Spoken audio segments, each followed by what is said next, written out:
Bitcoin today is way down from its latest all-time high. What should you do as an investor? If there's one word that describes Bitcoin and cryptocurrency, it's volatile. Crypto prices soar and then seem to crash almost as quickly, while rumors, sentiment, and fundamental developments are quickly factored into the market. Welcome back to Investor Secrets. In this video, we're going to talk about the most recent Bitcoin crash and its effects on cryptocurrency markets and investors. We will also guide you about your next wise moves as an investor. So let's get right into it. Bitcoin was skyrocketing in April 2021, hitting an all-time high of more than $64,000. But just 3 months later, the cryptocurrency had lost more than half of its value, plummeting to under $30,000. Then, in November 2021, Bitcoin hit an all-time high again at nearly $69,000, but by late January had plummeted by more than 40%. That volatility attracts traders looking to make a profit, but it's nerve-wracking, especially for new investors looking to get started. And traders can expect plenty more of this volatility in the future, as new cryptocurrencies emerge and others fall by the wayside. With cryptocurrency so extremely volatile, what should investors be doing to manage their risk? If you are invested in cryptocurrency in any capacity, this recent crash may be concerning, and with no end in sight, it can be tempting to sell your crypto investments before prices fall even further. But is that the right move? Let's find out. Will crypto values keep dropping? If you're worried that cryptocurrency prices will continue sinking, it may seem wise to sell your investments now and salvage whatever you can. However, that can sometimes be a risky and foolish move. Nobody can say for sure what will happen with the crypto market. Prices could plummet even further or rebound soon. This sector is famous for its volatility, and crypto has a long history of sharp ups and downs. And in the long run, the market has generally trended upwards so far. If you sell now, there's a chance prices could bounce back soon after, and you'll miss out on those gains. In addition, if you've invested at any point in the last several months, pulling your money out now will mean you're most likely selling at a loss. Major cryptocurrencies like Bitcoin and Ethereum have lost nearly half their value since November. By withdrawing your money now, you'll be selling your investments for roughly half of what you paid for them, locking in substantial losses. If you're a new crypto investor, these dramatic price drops can be nerve-wracking, especially when they're accompanied by doom and gloom headlines. But even if this is the start of a prolonged period of low prices, that doesn't mean it's game over for crypto. Here are the things you should do right now. Number 1. Don't panic. The desire to panic sell or panic buy because you think crypto is on sale is understandable. Nobody wants to see the value of their investments halve, and it's tempting to cut your losses and look for other opportunities. But if you do this, you could be locking in what you've lost. The market could pick up again next week, and if you've sold your crypto, you won't benefit. It's true this is a relatively new and untested market, but so far the market has always come back. Now, as to panic buying, you may think now is a good time to buy the dip, but don't rush into that decision. Look at what's going on in the market and make sure you do your due diligence on each crypto. Sometimes the rush to get a bargain causes people to skip the normal research they do on a particular coin or token. Most of all, only invest money you can afford to lose. Prices may go down more, and you don't want to be left short-handed if they do. Number 2.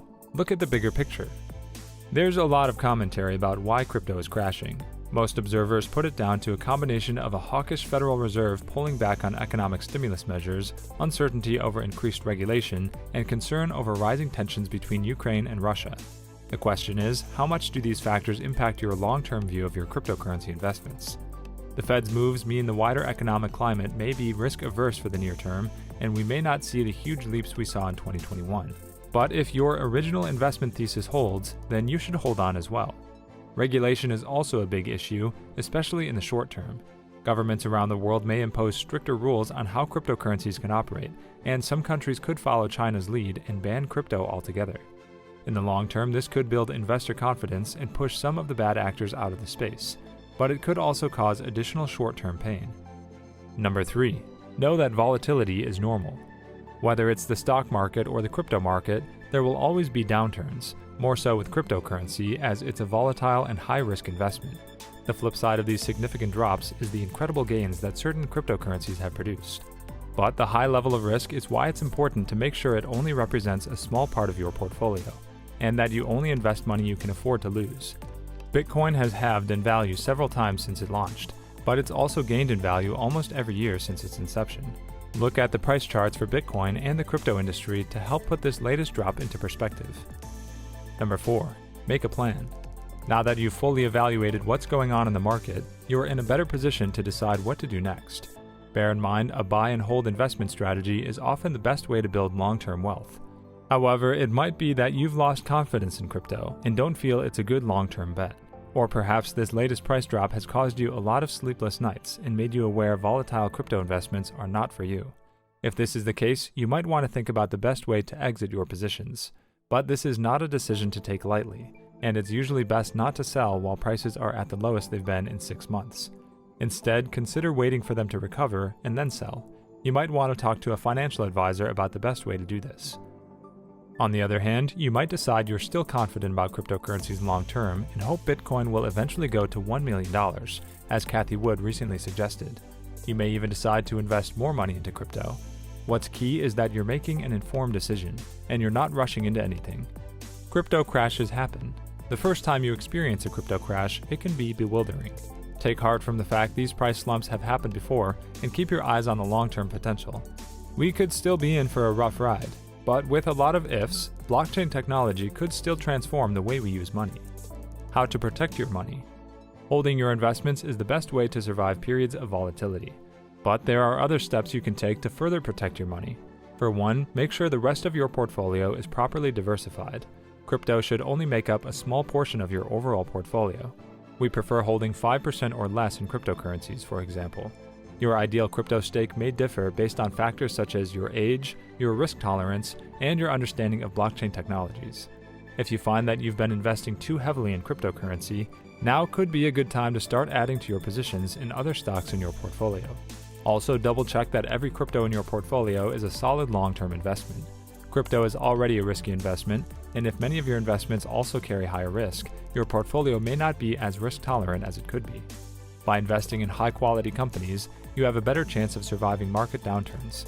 The crypto market is frightening right now, but that doesn't necessarily mean you need to sell your investments. By holding them for the long term and keeping your focus on the far future, your portfolio will be more likely to pull through even the worst spells of volatility.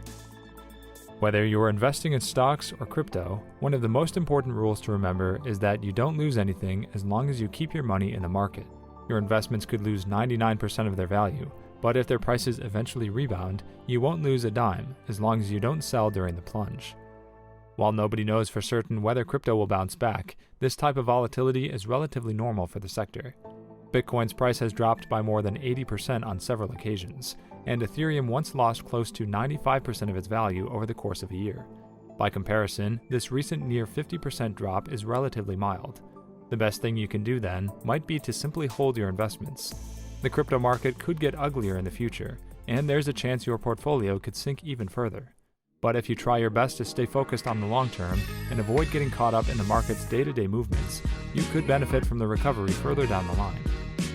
If you guys enjoyed this video or think it was valuable, then don't forget to hit the thumbs up, subscribe to our channel, and hit the bell icon to get notified first. Also, feel free to let us know your thoughts about the next video in the comment section down below. See you soon. Bye.